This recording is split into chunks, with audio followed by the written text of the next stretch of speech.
So polynomials, we're going to go through some basic vocabulary and do some evaluating. Okay, so first off, a polynomial, it's a collection of numbers and letters. So the letters are our variables, right? And the letters, the variables need to be raised to positive integers. That's what makes it a polynomial. Okay, I'm afraid that pencil isn't showing up too well. Let me grab a pen. Okay, so an example, 6x squared minus x plus 4. So a term is a part of the polynomial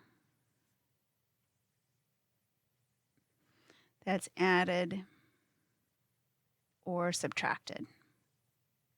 So it's separated by addition and subtraction. So in the example that I have above, the terms are 6x squared, negative x, and positive 4. Those are the three terms in that polynomial. A monomial, that's a polynomial with one term. Right? So 7x cubed would be a monomial. A binomial, I know you're going to get it, polynomial with two terms. Okay. A bunch of different ones. You can write your own if you'd like. So we could have x squared plus x. There's a binomial, two terms separated by a plus sign. Trinomial, polynomial with three terms.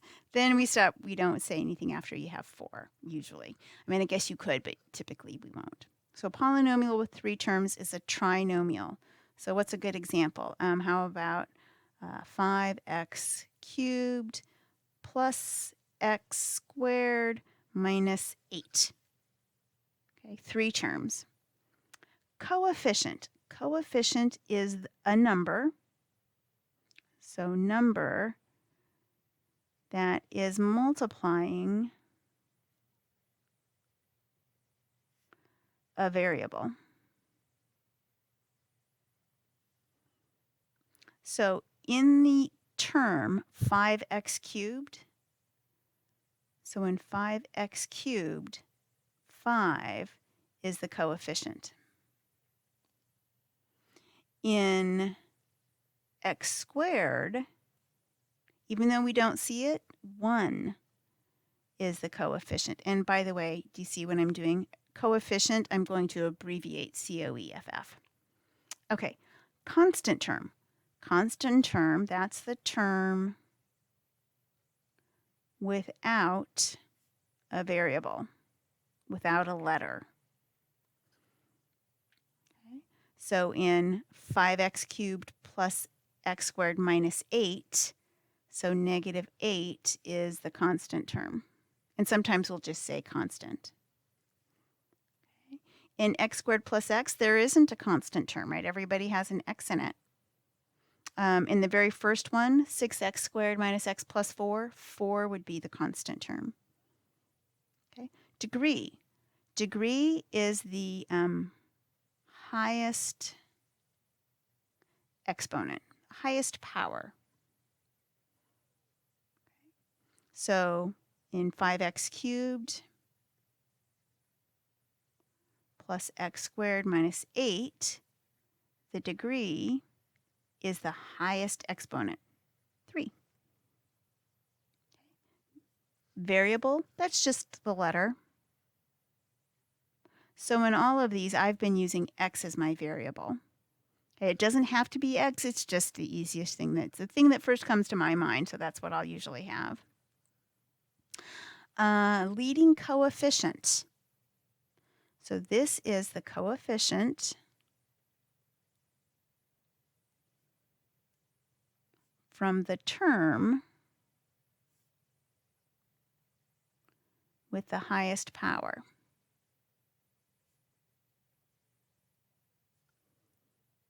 Okay.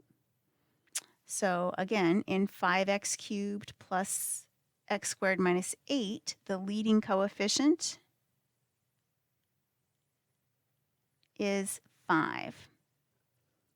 What would be the leading coefficient in the one at the top of the page? Right, 6, right? It's the number that multiplies the variable with the highest power. Like terms, you're going to hear this a lot from me. So like terms, so terms are like if they have the same letter and same power. So 6x squared is like 1x squared. Okay. Different coefficients, that's fine, but it has to have the same letter raised to the same power. And then descending order. This is just sort of the convention for how we write these. So you want the highest power first, and then go in decreasing order until you get to the constant term last. Okay, so I've written all of these in descending order already. Okay, so we're going to go ahead and practice. So we have a polynomial, 3x to the 5th minus 4x squared minus 10. We're going to find the following. What type of a polynomial is it? So monomial, binomial, trinomial. So trinomial, good. The 3 terms.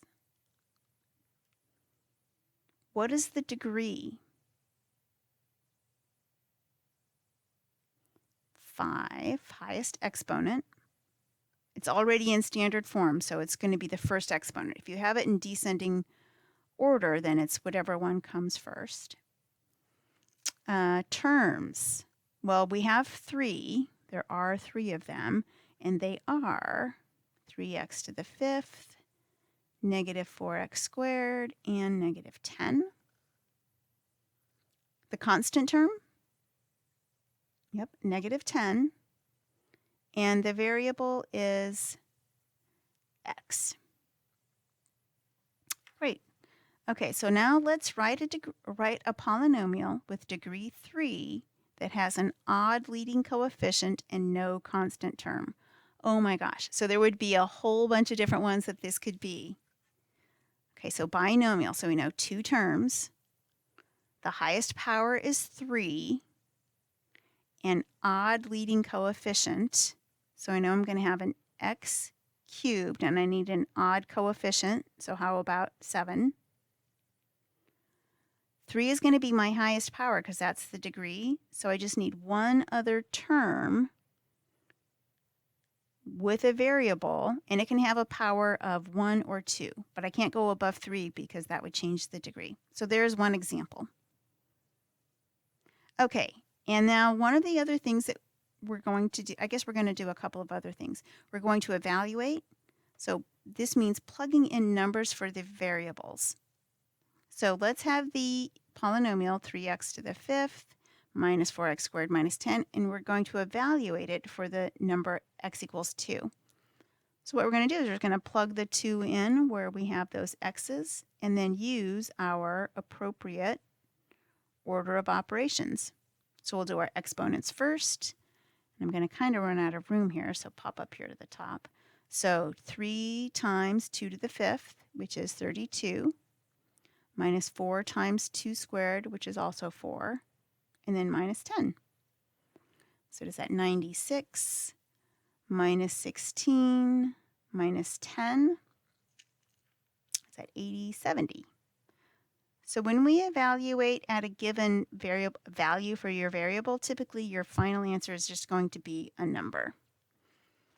Okay, now last couple of things here. So simplifying, or this combining like terms, this is why we had to know what like terms were. What we're going to do is we add the coefficient. So we add or subtract the coefficients.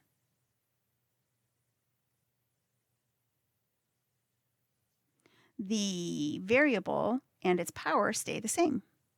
So let's look. So I have 2x cubed plus 4a minus 2a plus x squared minus 8x cubed. So I want to go through and find out who is like the other ones. So 2x cubed, the only thing it can add or subtract with is another x cubed. So I have 2x cubed, and then I have a minus 8x cubed. So those two are like, so I can combine them. And it's 2 of them and then minus 8 of them. So altogether, there's negative 6 of the x cubed.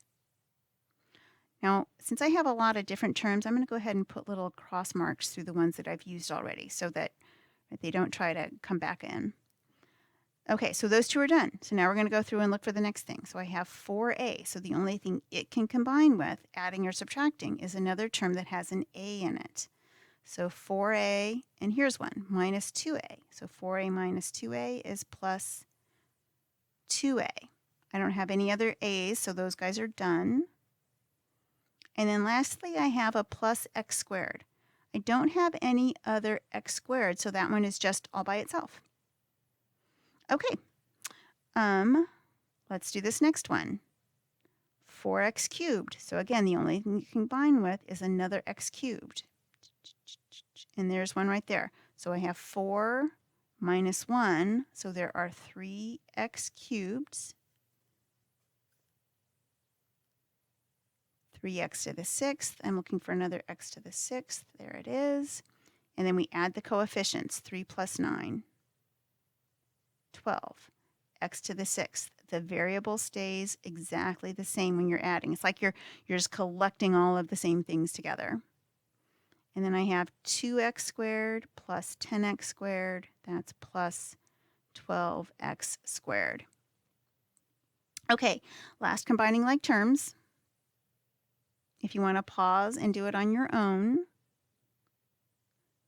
15b, here's my other b, minus 1b is 14b.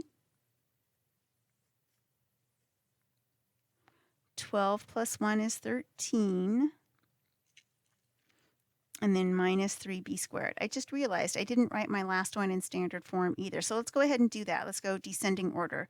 So minus 3b squared goes first, and then 14b, and then plus 13. And then for my x's here, it would have been the 12, x to the 6th would go first, and then x cubed is my next highest power, and then ending with 12x squared for my smallest power. Okay, so evaluate your first answer. So up here, if x equals 1 and a equals negative 1. Okay, so remember, that's just plugging in. So negative 6 times 1 cubed plus 2 times negative 1 plus 1 squared. So the x's get 1s and the a's get negative 1s. I'm just going to do our math. So negative 6, 1 cubed is 1. 2 times negative 1 is minus 2. 1 squared is 1. Let's see, so what is that? Negative 6 minus 2 plus 1. Is that negative 8 plus 1? Negative 7.